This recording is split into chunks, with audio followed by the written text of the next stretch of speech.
Welcome to the 89th episode of the Hail Married podcast. I'm A. Toves, and I'm joined by my husband, the Toves. We're back to review our first conference win against FAU. Let's get started. I don't know about you, but I am very happy to say that I was wrong about my game prediction. If I need to start predicting losses for UTSA for them to play up to expectations, I will make it happen. Spoiler alert, one might be at the end. I don't think that's how it works, but if that's how you want to fan, go ahead and fan. I feel like they might need a chip on their shoulder. They should have a boulder right now.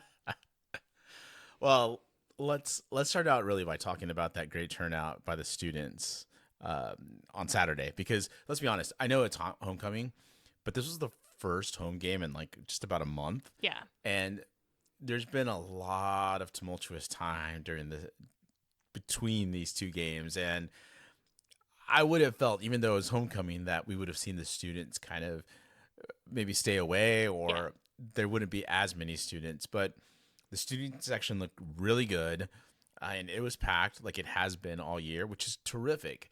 And I felt like there was other students or more students around the bowl too. So to me, it was really good to see, because these are our future donors to the athletic program. As long as they're engaged this early and they continue to stay engaged, even though we're having a rough year, I'm pretty happy about it. Yeah, I was impressed to see as many come in the stadium as there were out, in the parking lots. There was a lot of drinking going on. We saw lots of keg stands, at least the fraternity that was tailgating next to us. So it was good to see that they made it inside. Yeah, absolutely. Absolutely. Well, this has to be one of the most complete games, or more complete games, we've seen from all three phases of the UTSA football team. Thoughts there? Yeah, look, it wasn't a perfect game by any means. I don't think anybody would say that, but it was a solid game. And had expectations been different, I think we might be disappointed by some of the play. But given what we've seen over the last couple of weeks and all of the challenges that we faced, I was pleasantly surprised by the way that we played, the focus, the discipline. It just seemed like this team was much more dialed in than we've seen them in the previous road games. It's good to be home, right? Like it's good to come home and to actually go to the dome and get to play inside, as opposed to going to Greenville or going to Houston and like facing, whatever travel that you have to get there, and then have to deal with different food, different, beverages. It just, everything's a little different. Yeah. Everything's a little bit different. So maybe the comfort's got him there, but I think after probably also hearing just how disappointed UTSA fans were in this team after Rice, I felt like this was a very good way for them to focus and get ready for this game. Like, we would not, and that's why, going back to our predictions, I should say, we would not have guessed that we would have been in this spot. Yeah. But you did mention challenges, and let's talk real quick about some of those. We had a few players that are now out for the season, and some maybe career ending. Yeah, Traylor, when he was asked about the injuries on the team, used the term decimated. And, as we go through this list, certainly that's kind of how it feels. We learned that DJ Allen tore his ACL and is now out for the season. After he had like a pretty okay game against Rice, it looked like he was starting to break out, and it was encouraging. Yeah, and I think this happened when he scored the touchdown. Could have been, yeah. Venley Tatafu, we learned, is also out for the rest of the season. JT Clark, obviously, we saw the injury in the game. Certainly out for the season. He tore his ACL. Could be a career-ending injury. Not really sure what's going to happen. And just absolutely heartbreaking for JT. Yeah, you would have liked to have seen him at least come back and finish the season with this team. He's worked so hard to get back, and I was concerned about him after ECU. There's a lot of work to get out of his cuts, and then he didn't play against Rice, so really thought, well, he's either out for the season or he's just going to be gone for a few weeks, maybe just hopefully continue strengthening. So to see that happen to him, yeah, absolutely, it's awful. We saw a bunch of guys playing with either wrap legs, club, all sorts of things. But one of the other injuries that was kind of concerning this game was Ken Robinson, who was hurt at the end of the game. Don't really know what the severity of that is. And Traylor was pretty vague when asked, and just kind of said, we'll see. So to me, that probably means it's a little bit more serious than what we were hoping.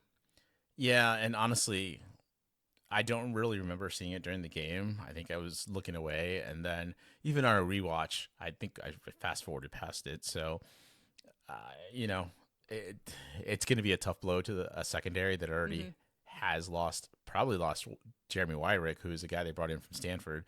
But again, Ken Robinson was seen as the communication guy. So, yeah, obviously a tough look. But let's talk real quick about Willie McCoy. He played, but we learned after the game from Jeff Traylor that he was in concussion protocol after the ECU game. And we were at the ECU game, and we saw him take a bad hit to the head. Mm-hmm.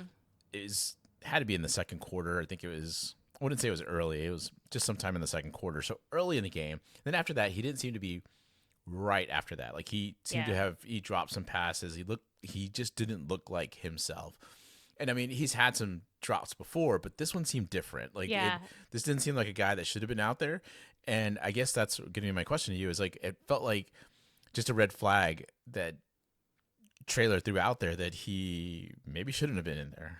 Yeah, I mean, when we were watching the game, people around us, parents, fans, everyone, the first thing that they said after the injury, and then as we kind of saw him play, was, there were these murmurs of, oh, does he have a concussion? He just doesn't look right. Is he okay? And then, we didn't really hear anything about it at that time. And so then to hear, oh, he might have had this other injury, but he was also out with concussion protocol after the ECU game. It's a pretty serious red flag, And there was a comment made by Greg Luca on his recap about this, saying, also, I don't want to get anybody in any trouble. And to me, it's not about talking about it and getting someone on the medical staff in trouble. It's more about making sure that we're really advocating for our student athletes. Yes. Concussions, any of these injuries, the knee injuries, all of it's very serious. And, I think we all just want the best for our student athletes. Certainly we want to win, but not at the cost of putting them into a bad situation. And so, if talking about it on various platforms helps people to raise awareness and maybe raise some concerns or some red flags that maybe there is something else going on in the program that, we need to bring attention to make sure that our student athletes get the best care and the best attention possible. I think that's an important piece of making sure that we have a sustainable program. And that's something that I didn't do really well in communicating last week, but that was what I was trying to get to. And I talked about Mekhi Hart. Right. We lose Mekhi Hart for his career, really. I mean, we lose him for the season, but he's done for his career because he tore an ACL in his leg. But he hadn't been playing a lot of snaps, and, he was kind of managing, I guess, through pain. And that to me was like, again, I'll reiterate. I know football's a tough game. I know it's built to be, you tough it out and you go out there and play it. And it's not just football. I mean, it's a lot of these sports. But to your point, I think it's just raising some awareness and saying, if something doesn't seem right, let's make sure everybody's getting taken care of. Yeah, and that they're getting the best medical treatment possible. Absolutely. Well, unfortunately, because of some of these injuries, we then get to see some younger guys play. And I say unfortunately because that's not how you want to see them come out and get the chance to play, right? You really want them to see them earn the spots and really just kind of build the depth. But Jamel Hardy scores his second touchdown. A really nice play. Yeah. I just wanted to bring this one up because you and Big Brown, we were in the stands, and you two of you said, "Are you sure we got he got a foot in?" And I was like, "Oh no!" I saw him put that foot down, and trust me, I'm sure that he hung on to that ball really well because it was a beautiful throw from Owen, and Jamel just Man, what a catch. It was very JT Clark-esque. It was. It was. Another guy, Patrick Overmeyer, who's had some moments this season, but caught his first collegiate touchdown. A little bit of a stretch for Owen. It Yeah. seemed like maybe something was going on with Owen, but he got the ball finally to Patrick, and Patrick holds on. Yeah. He fought off a defensive back to get that touchdown. So big play, and we needed the big play at the time. And then you have like Davin Martin, Vic Shaw, Bryce Grays, Jamian Buxton, all having sacks. Again, young guys getting a chance to play. But here's what I want to ask you, because I feel like Traylor prefers starting the veterans, right? Yeah. Like we probably could have seen some of these young guys, but and let's also not get too far off. They had a pretty good game at home. Let's see if they can travel and continue this. But he likes starting the veterans because we saw how many super seniors. We've talked about ad nauseum about that, right? And then going into the portal for some starters. And it bothered me that he said in his Monday presser that he wanted to reduce the young guys' leavings, so he hadn't really played them.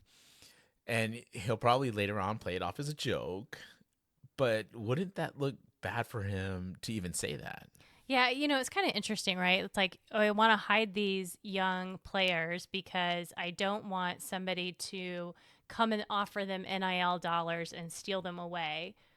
But separate and aside from NIL, I mean, one of the most significant reasons why people get in the transfer portal is because they're not getting playing time, or Right. they don't feel like they're getting the development. Right. So sure, I get, yeah, you're afraid somebody might come and offer them more money.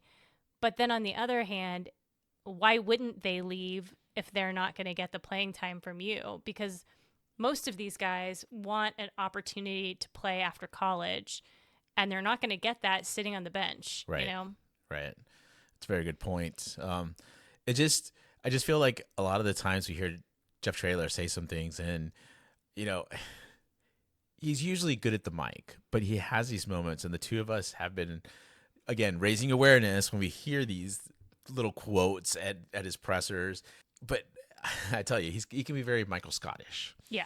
And I say that because there's that quote that Michael Scott has that sometimes I'll start a sentence, I don't even know where it's going, I just hope I find it along the way. That feels like Traylor at times. Yeah. Like it just feels like he doesn't know how he wants to answer it, but then he just starts talking, and then he says too much. Right. It feels very much like it's probably why Dr. Campos maybe doesn't give him too much information, because he's probably going to drop it like in a presser. Like Greg Luca's going to ask him about what he ate last night, and before you know it, he's telling him that we're going to the Pac-12 or we're doing something else, right? So anyway, not to go too far off there, but one thing we do have to give him credit, and something that we had talked about before, was the fact that this team did come in looking much more focused, and to the tune of 5 penalties for 62 yards. The last 2 conference games that UTSA has played, they've had 10 and 16 penalties, and that Rice game was abysmal. Yeah, I mean, we were trending before this game. We were the 4th most penalized team in the nation. And it's not really getting that much better, but I thought at the very least, getting to 9 penalties a game would be like a win. Yeah. Getting into single digits, guys, to just say, oh, we're making progress. While UTSA has been a little undisciplined at times with Jeff Traylor, it's never really been this bad, Right. even when he had the young team. So this was obviously disconcerting when we were looking at this, and it's good to see that they had some progress. Yeah, I mean, only 5 penalties for 62 yards. I mean, that's a significant improvement from the last game. 2 of those coming on special teams, which we'll talk about a little bit more. Not typically a place where we see a lot of penalties, but it just tells you the offense and the defense really both cleaned up the penalties that they had from the Rice game significantly. They did.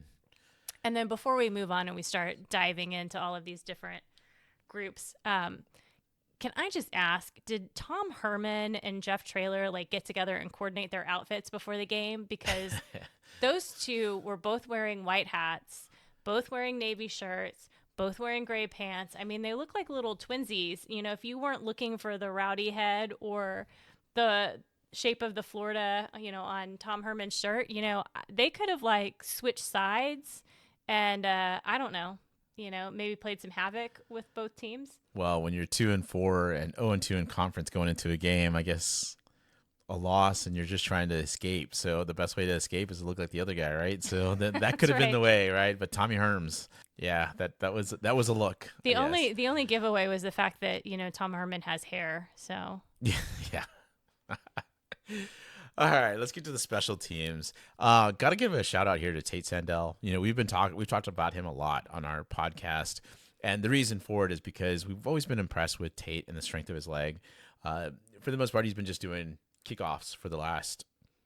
I mean, he did it for like 4 games in the 22 season. Last season was, mhm. he did kickoffs the entire year.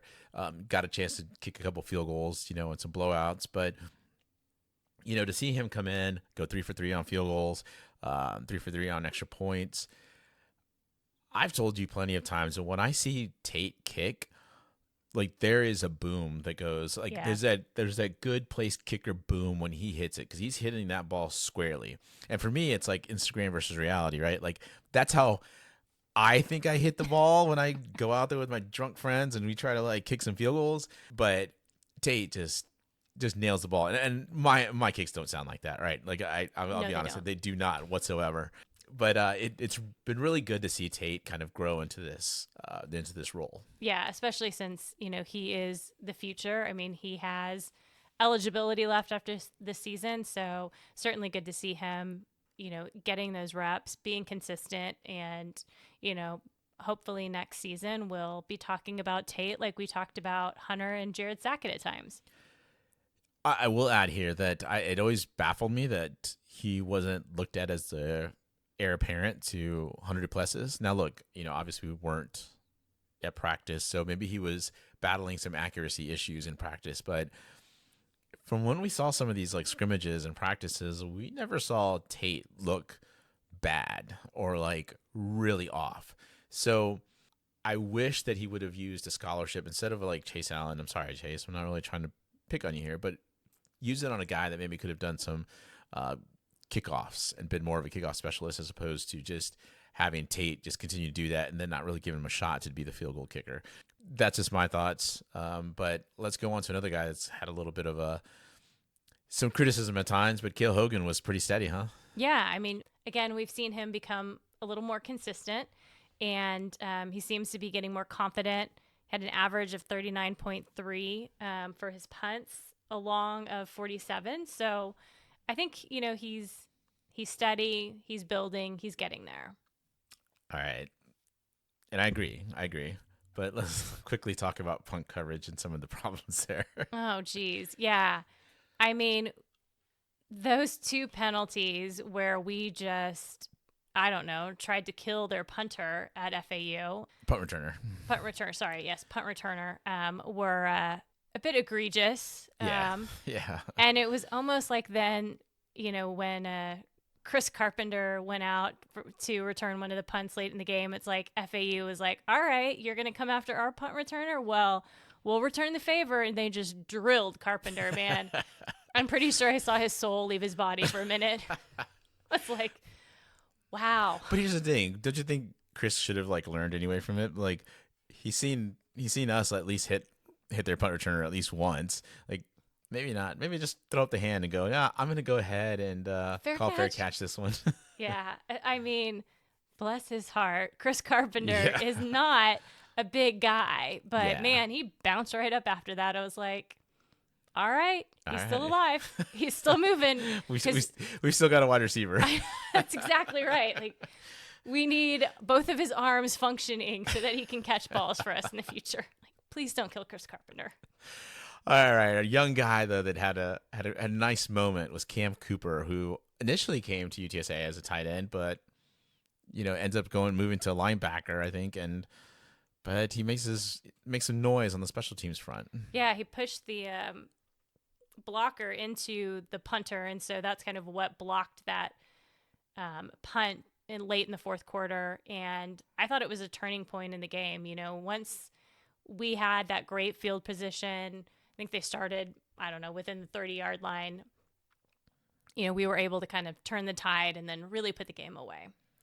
Yeah. I thought that was a good moment, and that's really what we're looking for from this UTSA team. Whether it's the defense, whether it's offense, whoever, someone just to spark something to be able to get this team to kind of move forward and, maybe get some easy touchdowns. In this case, I think they ended up with a field goal, but it's okay. Like, I still have no issues with that because they at least scored off of it, Mm-hmm. and good progress to see. Really, now 7 games into the season.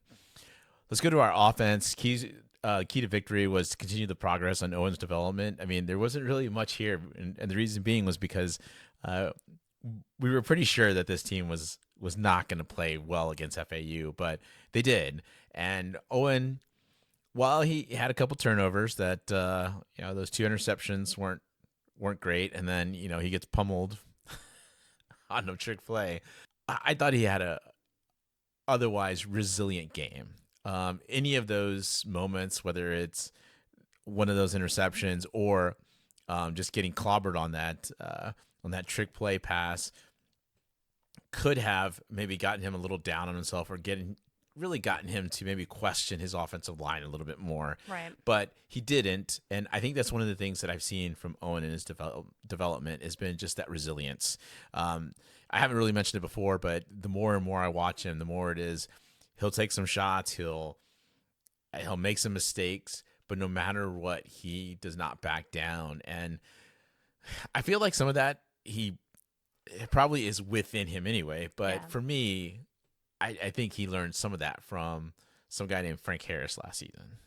Yeah, I mean, certainly, the thing that's great about Owen is that he's not as emotional. I mean, we did see an emotional Frank at times where, he would get in his head when he made a mistake, and then you kind Yeah, of see him yeah, repeat those when he was younger. And it took him a while as he matured to kind of get to a point where he could steady himself and come back after a mistake. But Owen has just really been someone who has a short memory in those types of yeah. situations where he He can kind of has. just shake it off and keep going. And I think that's something that is really important in a young quarterback. Like, you got to just be able to say, I made a mistake. I'm going to go out there again and do it right this time. To quote you, he's a lot like Coldplay. Doesn't get up too high, doesn't get up too low, just stays right there, just Yeah, even. right in the middle. Definitely. Very Coldplay. One Sorry last to any thing. Coldplay fans out there. One last thing about Owen I wanted to bring up, because I think we have seen this progress too. It's just been Justin Burks giving him some design runs and giving him the opportunity to kind of help the offense kind of move along a little bit more. And I wish he would have done that earlier in the season. Yeah. But here we are. Obviously, Justin Burks learned some things as well, and I think this is going to help just obviously Owen's development as it continues. So I thought this key was completely covered. They did well on this.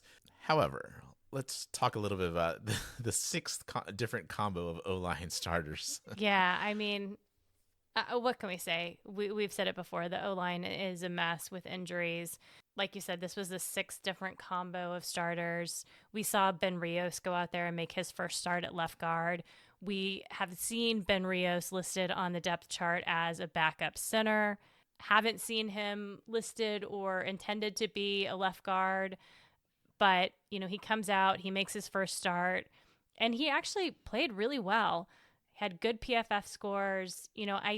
As soon as I heard he was starting for the first time, I thought, okay, he's going to make some mistakes. It's going to be a point of Yeah, issue. good point. Good point. But, we didn't really hear his name, which is good because, there's usually some jitters coming out. So I thought that was a bright spot. And according to Jeff Traylor, he can play all 5 positions. I hope that doesn't mean we're going to see him play all 5 positions. I mean, we might be reduced to him having to play all 5 positions. Exactly. But no, I thought the same thing. When we both learned that Ben was starting, I actually kind of watched him a little bit in the beginning of the first few drives and just looked exclusively at him on the line and tried to see the plays a little bit differently. But I thought Ben was doing well. I thought he manhandled a couple of his the defensive linemen in a couple plays. He got to the second level quickly. Now, some of his other counterparts in the offensive line didn't quite do all of their jobs, but I thought that he came out and really did well. And, again, one of these young guys that gets a chance to play, and he's a hometown boy. So maybe it was having the juice of it being homecoming and being at home and having that kind of backing there.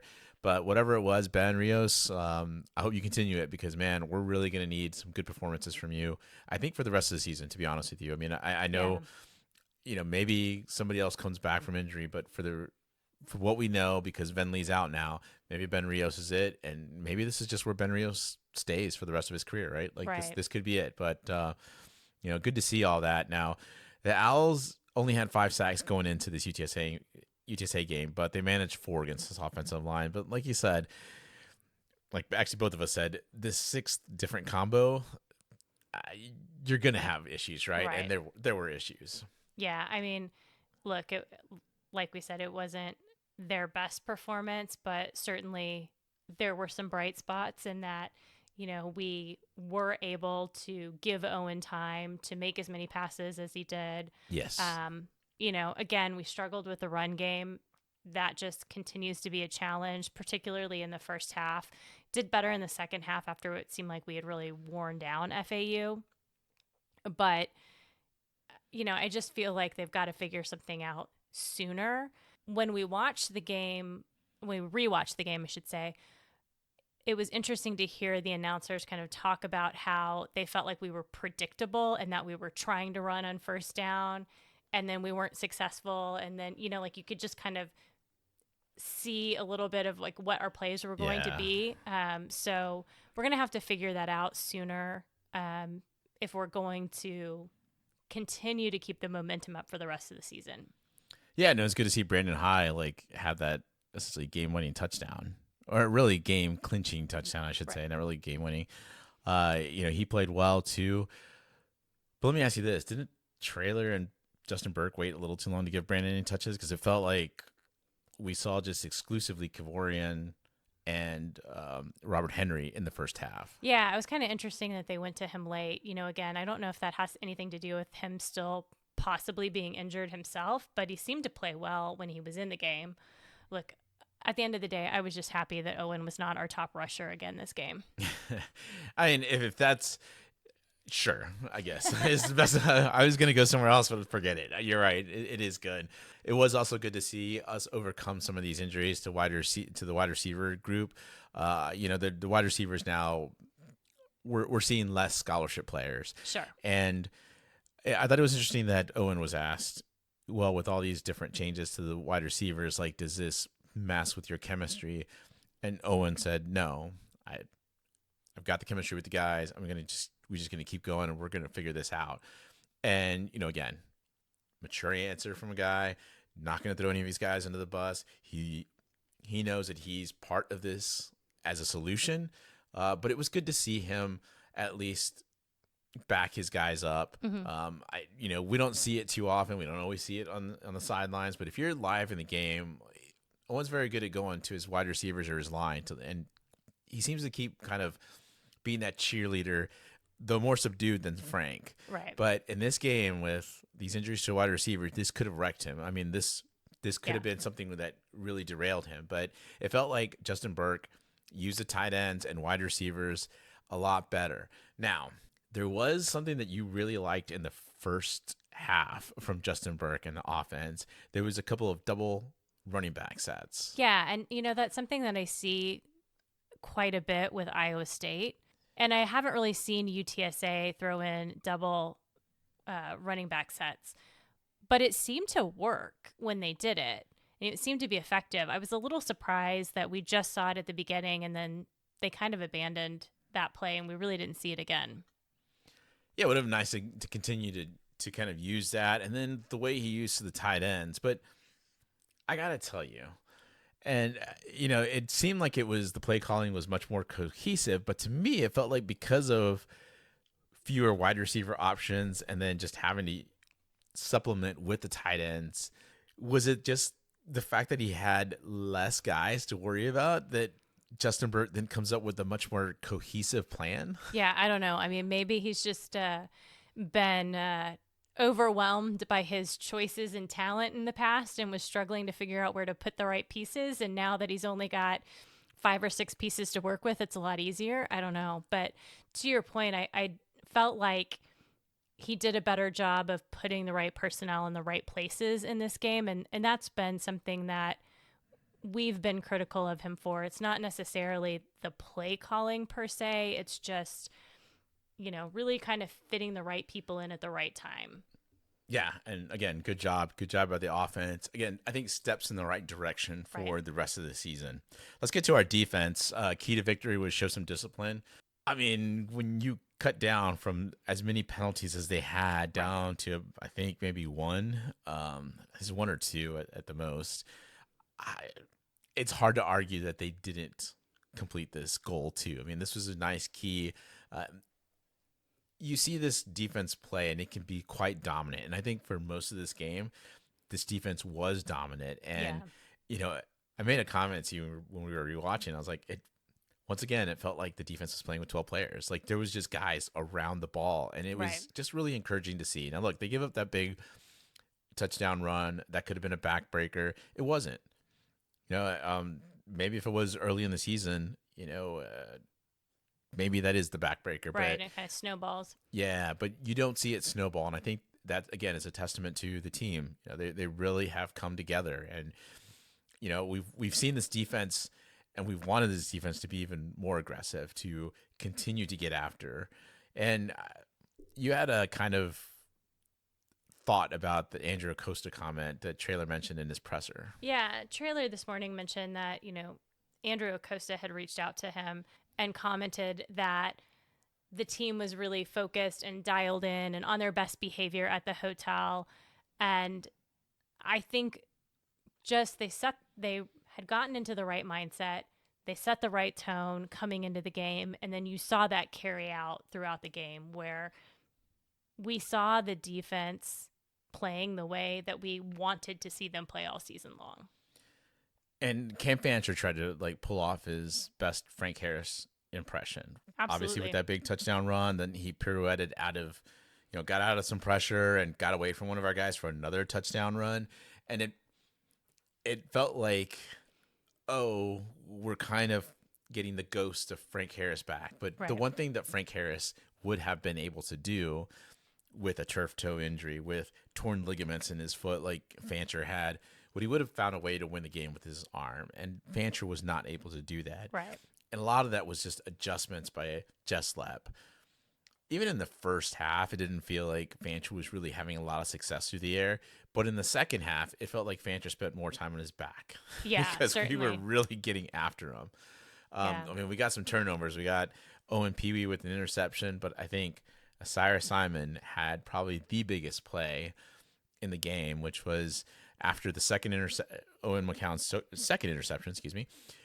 He has a strip sack of Fancher, and he recovers said fumble, and man, that gave us the opportunity to stop the bleeding. We Yeah. didn't give up another score, and we took it back down on FAU and scored. So Yeah, and I thought it was great to see Osiris have a great game again. We talked about him having that player meeting going into the bye week. And then, he didn't have the best game against Rice, right. but to see him come out here again, kind of put it all together. And then, after the game, he was named to the PFF Team of the Week. So, not just getting recognition for being a Triangle of Toughness winner from the program, but also being recognized, on a national basis. I think it's just really good to see him get that recognition, to see him put together a great game. I think there's some really great leadership from Osiris that I hope continues through the rest of the season. And, if he does come back with another year of eligibility, maybe these will be the things that will finally propel him to his goal of being a single digit. Yeah, and I mean, look, I thought that this defensive line would have an opportunity against this FAU offensive line that really wasn't as good. Yeah.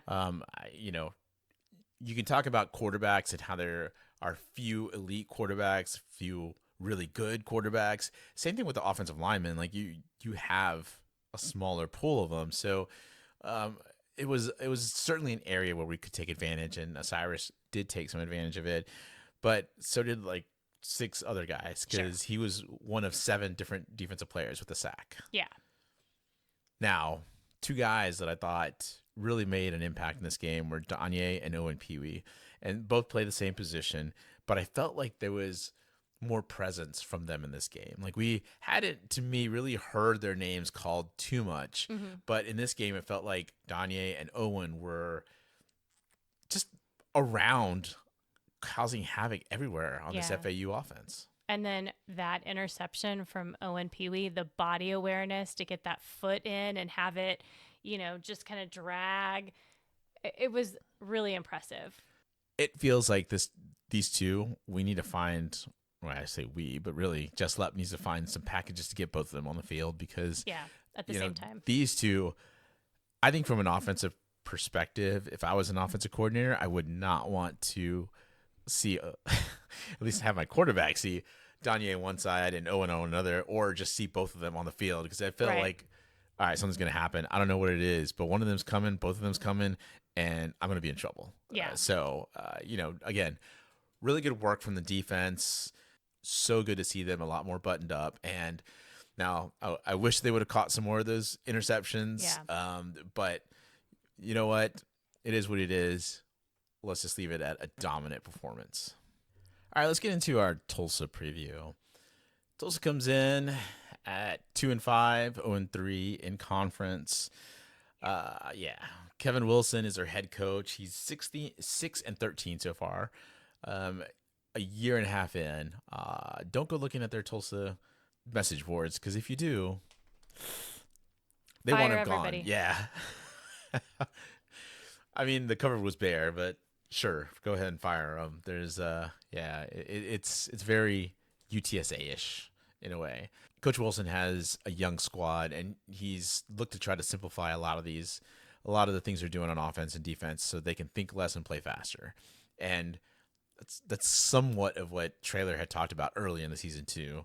So the fact that Kevin Wilson has waited this long, and really it was before the Temple game to say that and actually do that, I think that'll get your fan base a little pissed off. Sure. Their offensive coordinator is Steve Spurrier Jr., but unlike his dad, there's nothing fun and gun about this offense. It is somewhat boring. Yeah, I was going to say one of the things that was mentioned in an article I read recently was not only is this offense not good, it's boring. And that's almost a bigger offense. I haven't heard someone say that about an offense outside of Iowa. Which you're welcome. It's fair. Yeah. I haven't heard that since I think the 2018 UTSA team with Frank Wilson. That was just bad.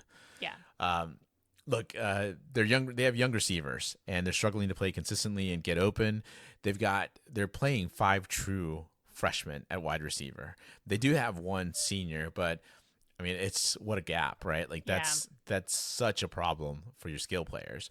Add to the fact that their offensive line has been subpar because they lack experience. A lot of those guys is the first time they're starting. Some of them are upperclassmen, but they haven't gotten much playing time to this point. So, yeah, and guess what that leads to? Yeah, not good. Not good quarterback play.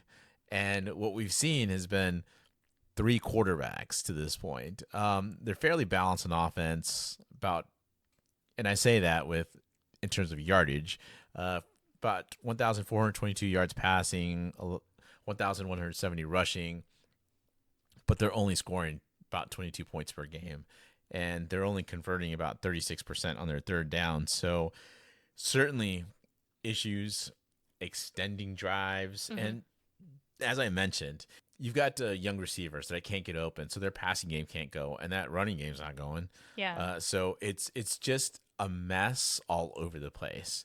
But let's start talking about, I guess, the 3 quarterbacks that we've seen play. Yeah, I mean, this has got to be a frustrating one for Justin Burke and Jeff Traylor to really, not Justin Burke, sorry, Jess Lepp and Jeff Traylor to game plan for, because you have a rotation of quarterbacks. Now, look, none of them are really stellar, but just the fact that you're playing 3 quarterbacks and you have to kind of prepare for 3 different scenarios, I mean, that's got to be sure. But I would then also say I I don't think that Spurrier or Wilson even know who they're going to put out there at quarterback No, it because doesn't many seem like times it. during those games it's like you I can't remember your name, you go in and play quarterback. Like it just Yeah. feels so kind of just shooting from the hip. Yeah, going into the season, we were thinking we were going to see Cardell Williams, the redshirt sophomore, play more consistently. He was playing last season. He had some really good moments, but he had an injury to his thumb, which was limiting some of his throwing ability. Then I think he hurt his shoulder. He ended up having surgery. It sounded like going into the season that he was 100%, but just based on the way that he's played this season, I can't imagine that he really is 100%. Yeah. So they're starting Kirk Francis, a freshman. He is completing about 58.8% of his passes.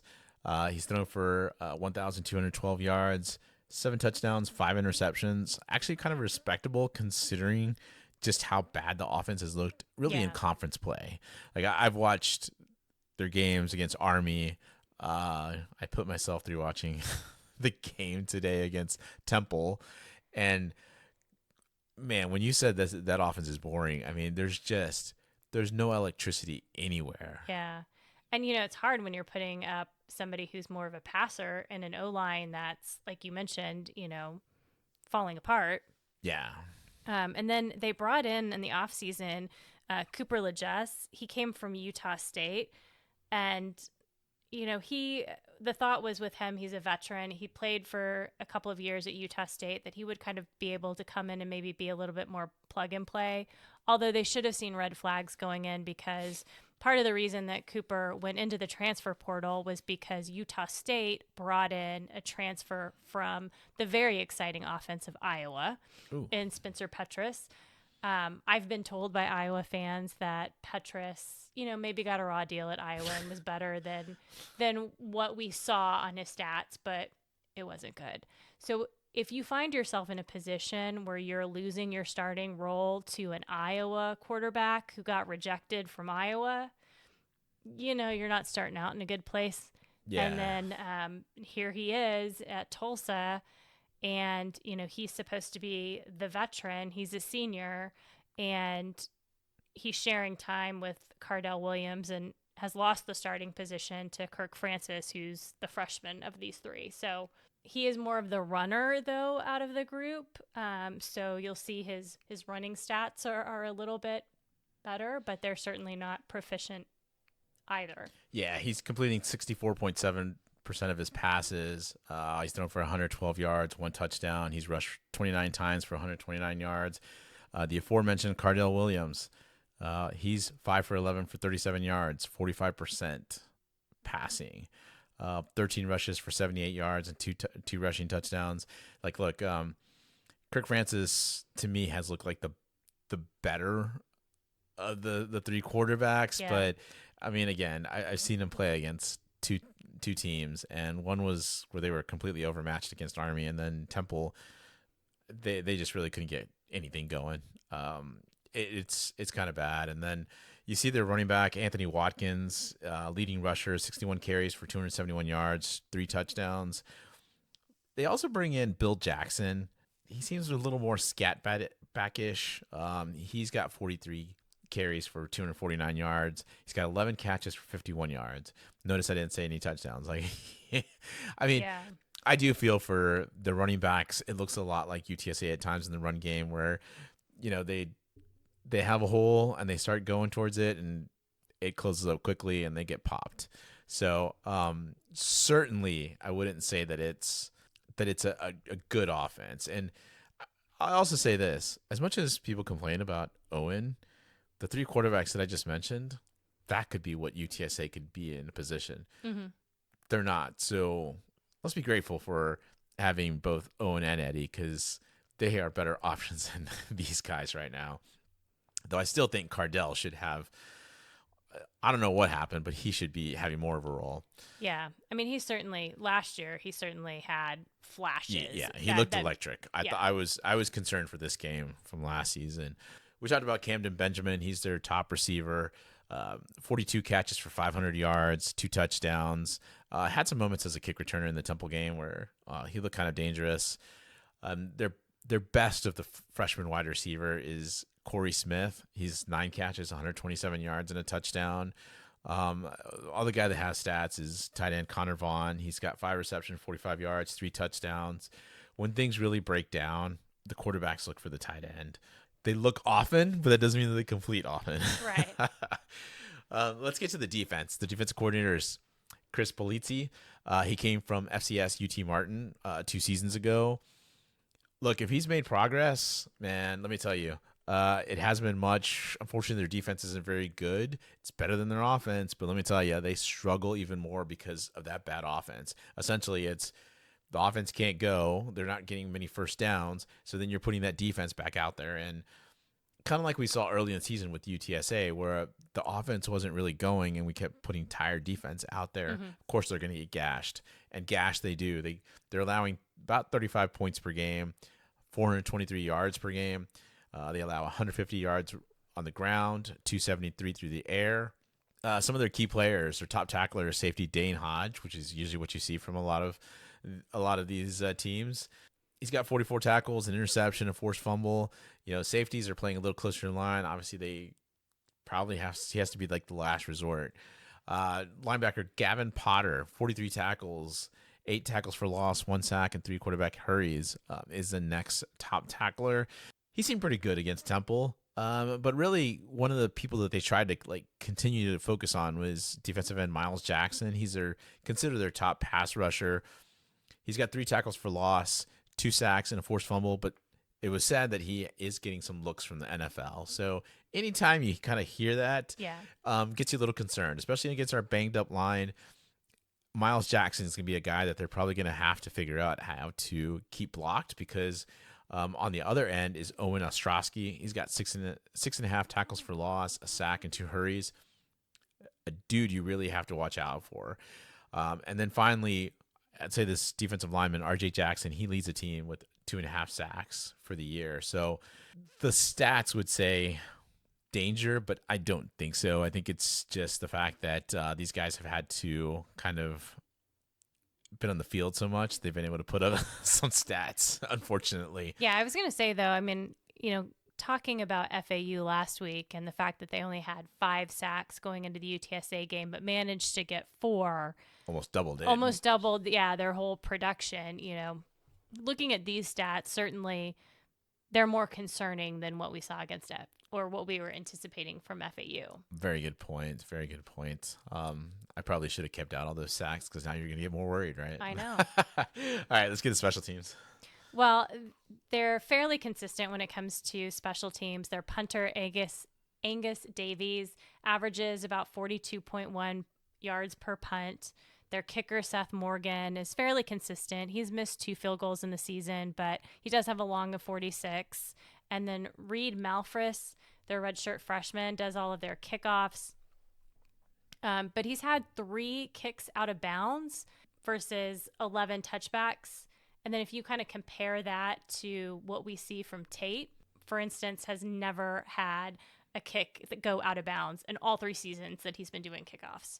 I mean, look, things could be worse, UTSA fans. Right. Things could really, really be bad. And looking at Tulsa, that's your picture, I would say.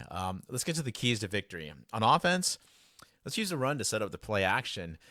I saw Army do this successfully against Tulsa quite a bit, and I believe that that's how Owen could be used, I think, a little bit better. I think if you tailor the offense a little more to Owen, you're going to see that he's going to do really well with the play action because he does a good job of pulling the ball and a good job of reading defenses. So you can pass all over this Tulsa team, but what I don't want to see too much of is getting too pass happy on offense and then, not executing and putting our defense into some bad situations.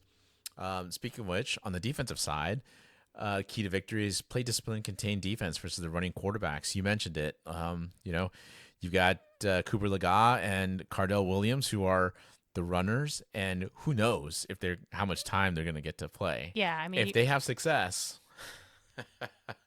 It could be a long game. Yeah, it could be a longer game, but ultimately, this offensive line for Tulsa, I don't think can hold up to our defensive line. Our defensive line should be able to win the battle easily, but how our offense rolls and executes, I think is going to be a key, and that's why I think setting up that play action should help this offense stay balanced. All right, let's get to our Hail Mary predictions for this game. Listen, this is a game that UTSA should win. Tulsa is in just as bad a shape as we are, if not worse. Their offensive line is hanging by a thread. I don't think we mentioned it earlier, but I'm pretty sure I heard that one of their offensive linemen just quit the team. Oh, yeah. Their skill positions have several injuries. They're playing freshmen at wide receiver, and they're rotating 3 just okay quarterbacks. But once again, we're faced with the question of which UTSA team is going to show up in Tulsa. Is it going to be that focused and disciplined team that we saw on Saturday in the Dome? Or is it going to be the undisciplined one that showed up to Rice? Like, Vegas is picking a win, but the advanced stats once again predict a close loss. And like I said, until I see the triangle travel this season, I'm going to have to go with the advanced stats because I'm not sure which UTSA team we're going to see in Tulsa. So, if this provides motivation for the team, so be it. But right now, I'm going to predict Tulsa 31, UTSA 27. Wow. And I I'm the didn't say I was negative happy one, right? about that. Well, you did say at the beginning that, if you If needed to predict for wins, fair enough. Yeah. You'll take the L's. I will happily be wrong. All right, look, the food's going to taste better, the drinks are going to taste better, and the beds will feel perfect for this UTSA football team this week. Now they go on the road to Tulsa to attempt to win their first road game of the season. Tulsa's awful. I'm not gonna color it any prettier than that. And while I hope UTSA isn't looking ahead to Memphis, it's tough to guess they might not be, as I probably would when I was their age, be looking ahead at my next opponent and saying, we get to be home. We get a 11 o'clock game. It's a big time opponent. We get air conditioning. Yeah, forget about Tulsa. Tulsa is nowhere close to the level of talent that Rice is. So I'm going to go with my heed. Give me UTSA 31-10 over Tulsa. Okay, before we go, let's talk UTSA women's soccer. Game on Sunday against Temple. They won 3-0. They won 3-0 on Senior Day, and they honored 8 of their seniors. Yeah, much like the football team, I think they understood the assignment that this was a must-win game. They did. Real quick, it was good to see, I guess, that Haley Lopez was not part of the seniors that were honored. Yeah. The reason being, obviously, we mentioned before, she was injured in the UIW game, and while we've seen her kind of do some running now and be able to it looks like she's maybe much better off, it's clear they probably sat her out so they could get that redshirt year and potentially bring her back next season. So I'm hoping that's the case, because if it is, we're bringing back some good experience on the defensive end. Yeah. So anyway, like I said, 3-0 goals from Sophie Moore in her first of the year, Olivia Alvarez, one of the seniors, her second of the year, and Addie Johnson, the freshman, 4 goals on the season now. She scored late in the game to put the finishing touches on it. It was a slow kind of patient approach to this game, and I thought they would force the issue a little more against this bad Temple team, and they didn't. And I think I was glad about it. And the reason I'll say that is because I think instead of pressing themselves too much into forcing issues and leaving themselves susceptible to some counterattack by a bad Temple squad, they kept control of the game, and they controlled it much like UTSA football team. You said they understood the assignment. Yep. They did too. They controlled the ball. They were patient, and they made the most of the chances they had at times. And look, we talked about Addie Johnson scoring her 4th goal of the season. She also, I believe, had an assist on the Olivia Alvarez goal. So gave her essentially 3 points on the for the season and this week. And so she was selected AAC Freshman of the Week for the second time in this season. So congrats to Addie. Congrats to all of the team. And congrats, really, happy senior day to all the seniors. Glad they got to go away with the win. The team sits currently 8th, still in that final AAC tourney spot. FAU has got a game against Temple coming up this weekend. So that should give them potentially 3 points. But it's going to be a real battle. And speaking of battles, UTSA has one coming up Thursday against South Florida, who is number 1 right now in the AAC. They've knocked off Rice off the perch and are sitting above Memphis as well. So this Thursday, the 24th at 6 p.m. Central on ESPN Plus, we'll have to see how our girls go there in Tampa, and hopefully they can come out with. I would love to see them come out with at least a point, with a tie there.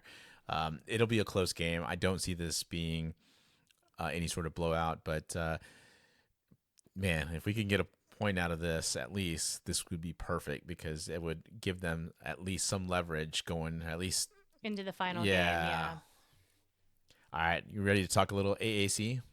Absolutely. I think the big news was we got our first FBS head coach firing of the season. Maybe not the person we were expecting to see as the first coach fired, specifically from the AAC this season, but Mike Houston from ECU was fired after their loss to Army. It was not a great game for ECU. They lost 45-28, and their head coach. Yeah, but it wasn't certainly a surprise that at the end of the season that Mike Houston is not going to be with ECU.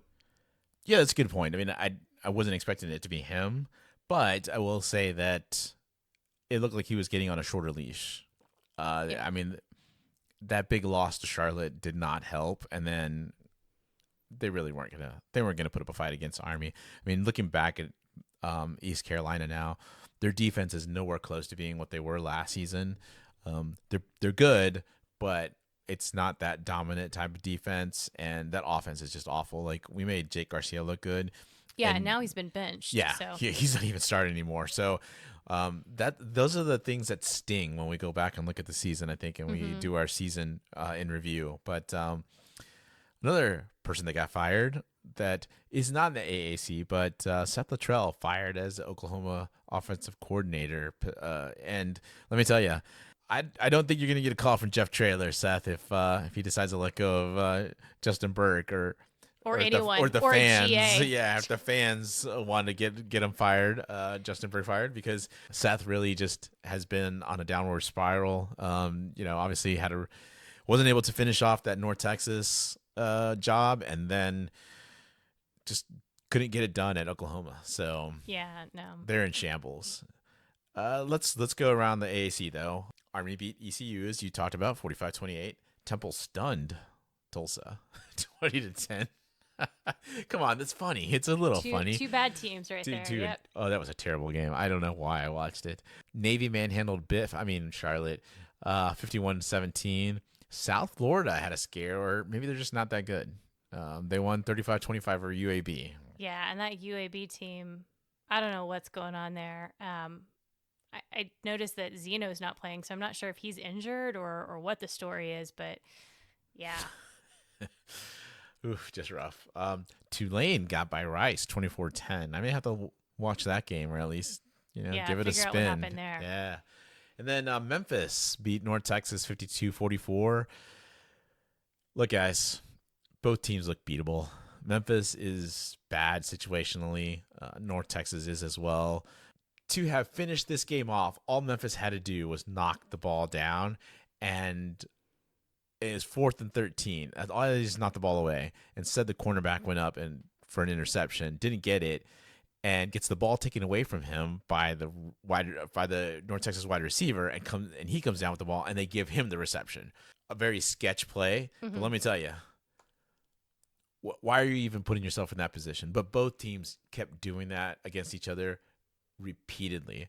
They're not very good teams. Like I said, they're beatable. I'm not saying that UTSA is going to beat them, but I'm simply saying, like, there isn't anything. Yeah. Let's let's be fair, and that's a preview of our previews in the next coming episodes. But first, we can't look past the fact that we got to beat Tulsa first on the road. Yeah, exactly. I'm just saying, I can look ahead. Like the team players can't. shouldn't. Yeah. All right. Well, I think that covers everything for Yeah. us this week. Thanks for joining us on the Hail Mary podcast. I'm A. Toves. I'm Toves. We'll be back soon to recap our game against Tulsa. A win. Birds up.